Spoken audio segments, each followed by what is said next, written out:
भारतीय वास्तुकला कार्यक्रम में आपका स्वागत है। इस धारावाहिक के माध्यम से हम वास्तुकला को अद्भुत आयाम देने वाली प्रौद्योगिकी का पता लगाने का प्रयास करेंगे। इसके अलावा वास्तुकला और विज्ञान के संबंधों को भी समझाएंगे। नमस्कार, मैं हूं विवेक शुक्ला और आप सभी का स्वागत है हमारे खास कार्यक्रम में। हम धार्मिक, आवासीय, राजनीतिक और आर्थिक इमारतों के अनोखे वास्तुकला की बात करेंगे। हम आपको ईसा पूर्व 3वीं शताब्दी से होकर ब्रिटिशकालीन भारत तक की स्थापत्य कला को इस धारावाहिक के माध्यम से समझाएंगे।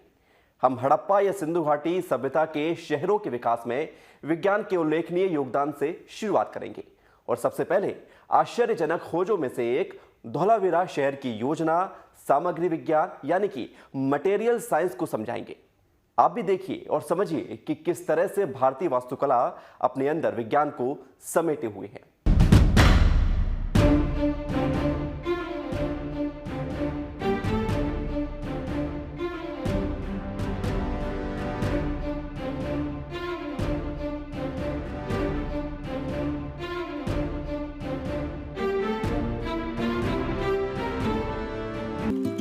आइए हम यहाँ से दूर दुनिया के सबसे पुराने शहरों में से एक वाराणसी से अपनी यात्रा शुरू करते हैं। वाराणसी की कौन सी बात इसे अनोखा बनाती है? एक प्राचीन शहर होने के साथ ही ये तकरीबन 3000 वर्षों से आबाद रहा है। अमेरिकी लेखक मार्क ट्वेन ने इस शहर के बारे में कहा है कि बनारस इतिहास, परंपराओं, किंवदंतियों से भी पुराना है। ऐसा प्रतीत होता है कि यदि इन सभी को भी मिला दिया जाए तब भी बनारस दुगना पुराना लगेगा।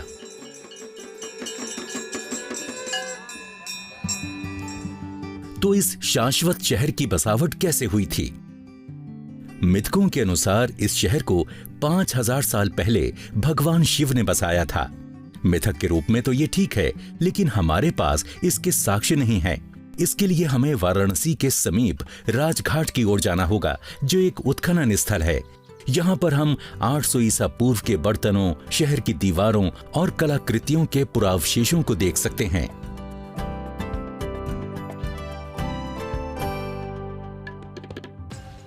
यहाँ मिलने वाले पुरावशेषों में मोहरें, मिट्टी के बर्तन, सिक्के, मोती, गहनों के अलावा घरेलू उपयोग की वस्तुएं शामिल हैं। यहाँ मिले सिक्के सिंधु घाटी सभ्यता के पंच चिन्हित सिक्कों के समान दिखते हैं। इनको बनाने की तकनीक के कारण इनको ये नाम दिया गया। ये सिक्के विनिमय के लिए उपयोगी साबित हुए।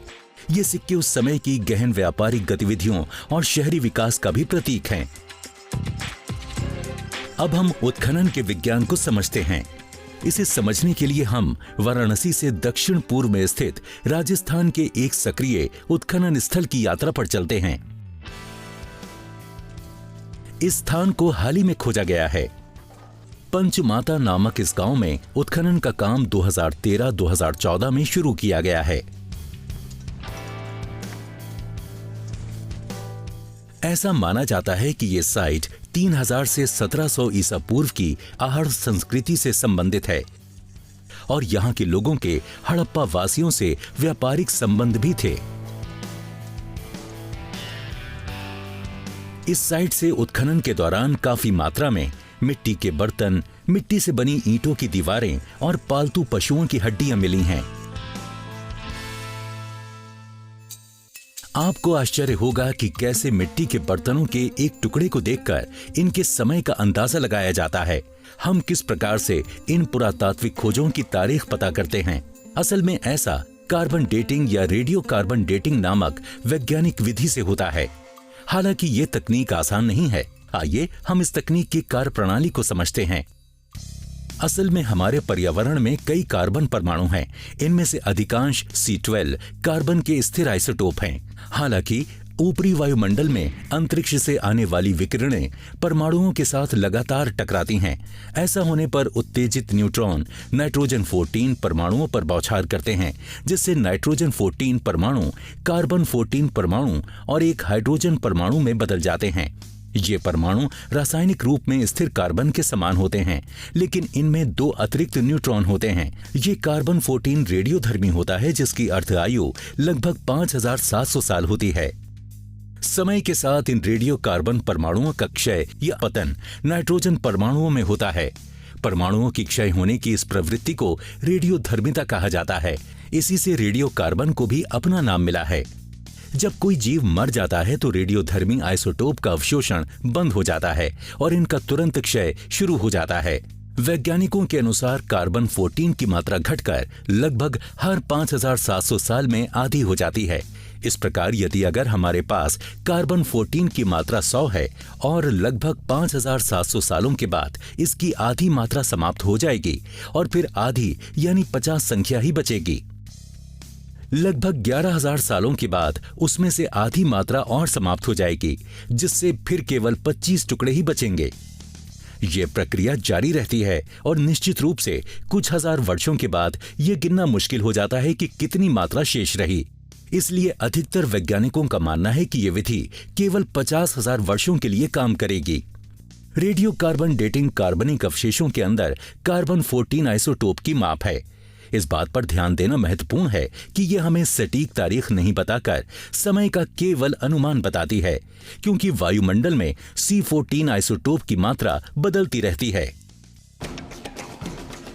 एक बार फिर से हम उत्खनन स्थल की ओर लौटते हैं।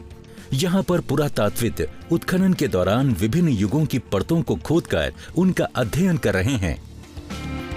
यहाँ मिली निर्माण सामग्री से काफी बातों का पता चला है। उदाहरण के लिए यहाँ इमारतों को धूप में पकी ईंटों से बनाया गया था। यहाँ की ईंटों का आकार आयताकार और चौकोर है, हालांकि हमेशा इनका आकार एक सा नहीं रहा है। इन ईंटों को काफी सरलता से बनाया गया था। मिट्टी में पानी मिलाकर उसके मिश्रण को सांचों में ढाला जाता था, फिर खुली हवा में ईंटों को सुखाया जाता था। ईंटों को टूटने से बचाने के लिए इन्हें भूसे या अन्य रेशों की सहायता से मजबूती भी प्रदान की जाती थी। मिट्टी की ईंटों के अलावा ये भी पता चला है कि इस सभ्यता में पत्थरों और तांबे का भी उपयोग किया गया था। इन परिणामों से ये साबित हो जाता है कि किसी भी शहर की सुरक्षा और दीर्घकालिकता के लिए सामग्री विज्ञान और निर्माण सामग्री काफी महत्वपूर्ण भूमिका निभाती है। भारत के विभिन्न शहरों की यात्रा कर हम पूरे देश में अलग अलग सामग्रियों के उपयोग को देख सकते हैं। मिट्टी की ईंटें इमारतों के निर्माण की सबसे बुनियादी सामग्री हैं।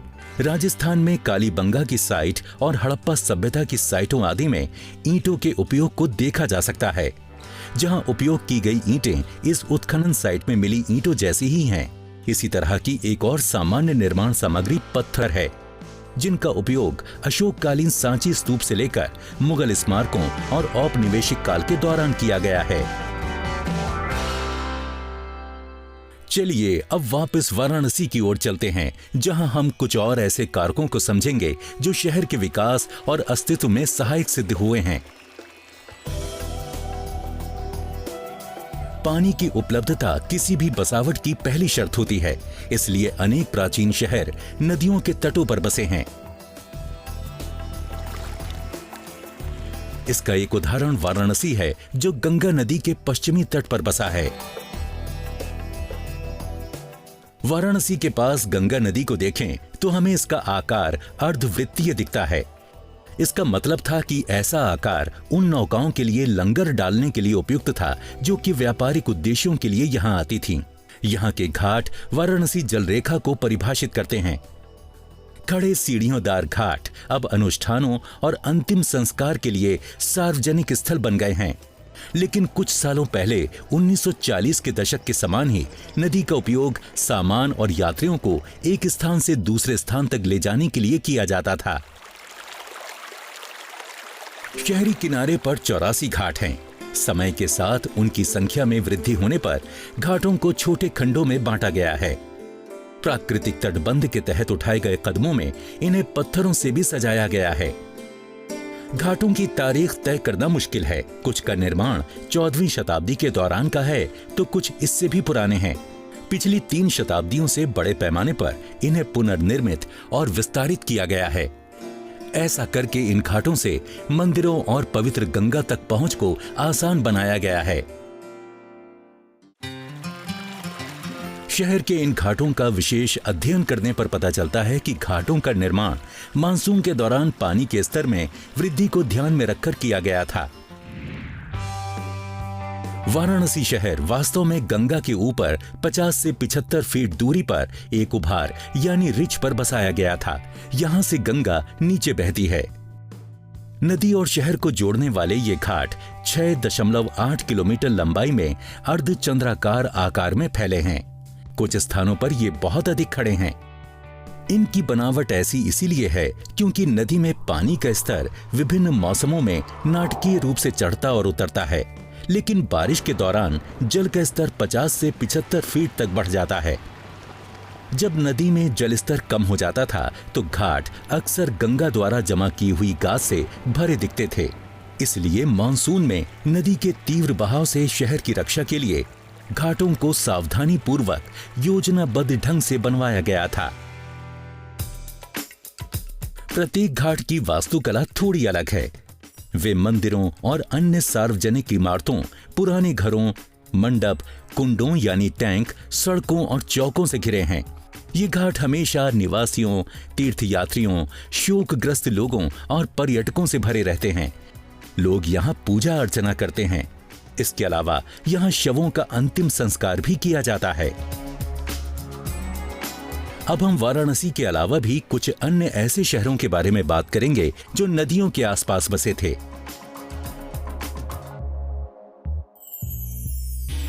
यहां वक्त एक छोटे से ब्रेक का।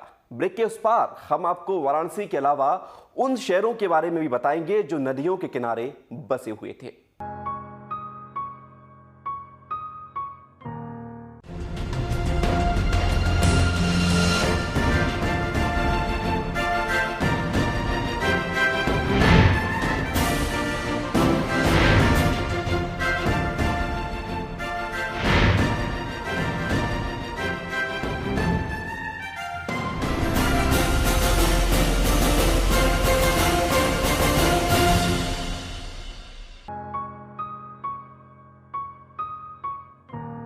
ब्रेक के बाद आप सभी का स्वागत है। हमने शहर के विचार और इसकी योजना को वैज्ञानिक दृष्टि से समझा है। चलिए अब नदियों के किनारे बसे शहरों की बात करते हैं और उन शहरों को वैज्ञानिक दृष्टिकोण से समझने का प्रयास करते हैं। आरंभिक सभी महान सभ्यताएं मिस्र, मेसोपोटामिया और सिंधु घाटी सभी नदियों के तट पर बसी थीं। अक्सर जल स्रोतों का उपयोग किसी शहर या सभ्यता के विकास या पतन को प्रभावित करता है। दक्षिण के चोल शासकों की बांधों के निर्माण में विशेष रुचि थी, जिसके कारण जल की पर्याप्त आपूर्ति और अनाज की अच्छी पैदावार ने उनके राज्य के विकास में बड़ी भूमिका निभाई। कभी कभी जो शहर जल स्रोतों के पास नहीं पनप पाते थे, वो कुछ अभिनव प्रयासों जैसे कुएं और तालाबों जैसे जल भंडारण स्रोतों की मदद से फलते फूलते थे।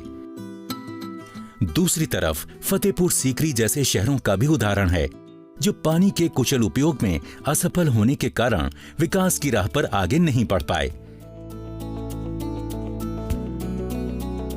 चलिए इस बात को थोड़ा और विस्तार से समझते हैं।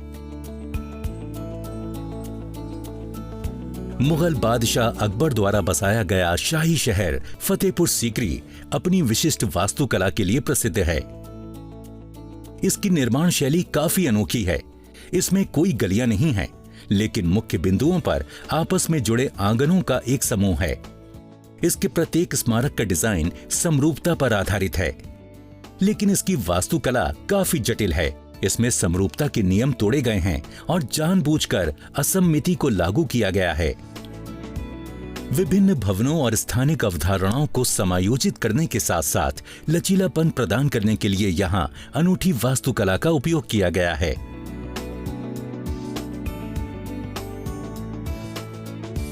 लेकिन इस आश्चर्यजनक वास्तुकला के बावजूद इसके निर्माण के कुछ समय बाद ही इस शहर को सन 1595 में छोड़ दिया गया था। इसका कारण था कि शहर को पानी की आपूर्ति करने वाली झील वसंत के दौरान ही सूख जाया करती थी।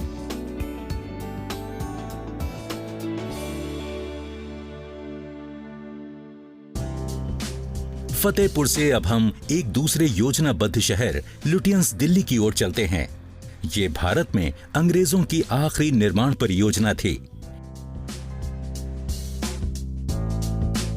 ये इतिहास के किसी भी काल में ब्रिटिश वास्तुकला की सर्वोच्च उपलब्धियों में से एक है और इसे दुनिया के सबसे खूबसूरत और प्रगतिशील शहरों में से एक माना जाता है।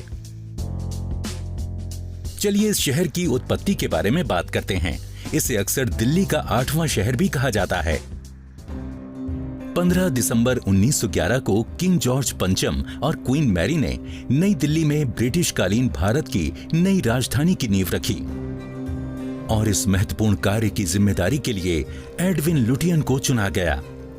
डच मूल के लुटियन ने निर्माण कार्यों में अनोखी कला विकसित कर अपनी प्रतिभा से ख्याति पाई थी। इस प्रकार नई राजधानी का निर्माण करने के लिए लुटियन को नियुक्त किया गया। ये कार्य लुटियन की सबसे बड़ी वास्तुशिल्प उपलब्धि साबित हुई। इससे पहले लुटियन के आदर्श रहे महान ब्रिटिश वास्तुकार क्रिस्टोफर वेरन ने ग्रेट फायर के बाद लंदन का दोबारा पुनर्निर्माण कर ख्याति पाई थी। उसी के समान नई दिल्ली का निर्माण भी एक विशाल परियोजना थी जिसमें 29,000 से अधिक श्रमिक शामिल थे।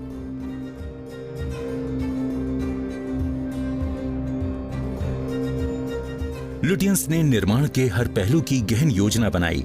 उन्होंने वायसराय के महल के दरवाजों, जिसे अब राष्ट्रपति भवन कहा जाता है, उससे लेकर चौराहे में रोपण के लिए उपयुक्त फूलदार पौधों के प्रकारों तक को खुद ही चुना था।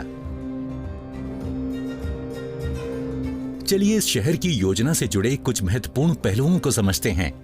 शहर के केंद्र के आसपास उन्होंने सरकारी कार्यालयों से घिरे एक विशाल आयताकार परिसर का निर्माण किया और इन सब के मध्य में वायसराय के लिए एक भव्य भवन का निर्माण किया। यह भवन लुटियन की दिल्ली का मुख्य आकर्षण था।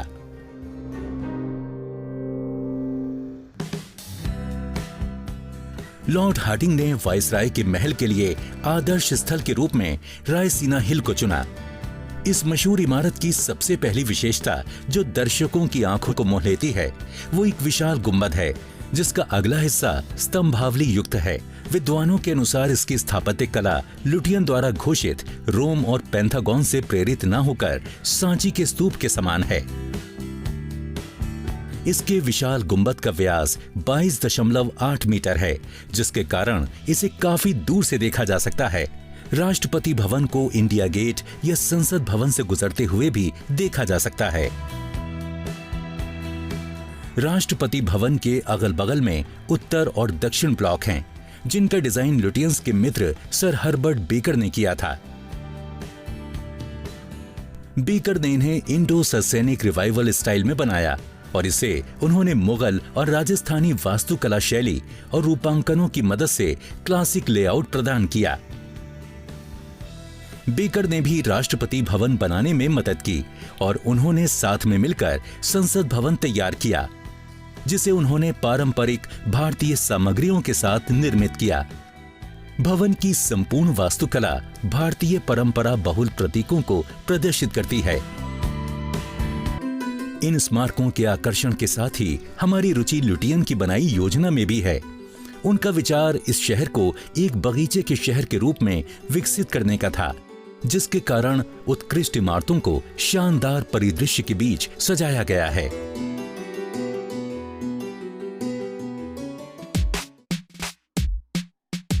शहर के लेआउट के 3 मुख्य गलियारे हैं जो शहर में 3 अन्य महत्वपूर्ण स्मारकों को जोड़ते हैं। ये हैं जामा मस्जिद, पुराना किला और सफदरजंग का मकबरा। मास्टर प्लान सड़कों के जाल का तकरीबन 85 किलोमीटर में बुना हुआ नेटवर्क था। इस बात पर ध्यान देना उल्लेखनीय है कि लुटियन ने आरंभ में न्यूयॉर्क की तरह रास्तों के लेआउट पर ध्यान दिया था, लेकिन लॉर्ड हार्डिंग ने उनसे कहा कि धूल के तूफान शहर को साफ करते रहते हैं, जिससे उन्हें गोल चक्करों पर जोर देना होगा। इसके अलावा तूफानों से बचाव के लिए पेड़ों को लगाने को कहा। उन्होंने लुटियन से पेरिस, रोम और वॉशिंगटन के डिजाइन को समझने को कहा। इसलिए सड़कों को अंततः षटकोणीय बिंदुओं पर जोड़ा गया। संपूर्ण योजना में लुटियन की ज्यामितीय रुचि को देखा जा सकता है, जिसके अंतर्गत उन्होंने समरूपता को दर्शाने के लिए त्रिकोण और षटकोण, साइड लाइंस और अक्षों का भरपूर उपयोग किया है। लुटियंस की योजना में हरियाली वाले भरे स्थानों, जल भंडारों और वृक्षों की सिंचाई और फूलदार पौधों की उपस्थिति पर विशेष जोर दिया गया था। चौड़े रास्ते शहर को अलग ही पहचान देते थे।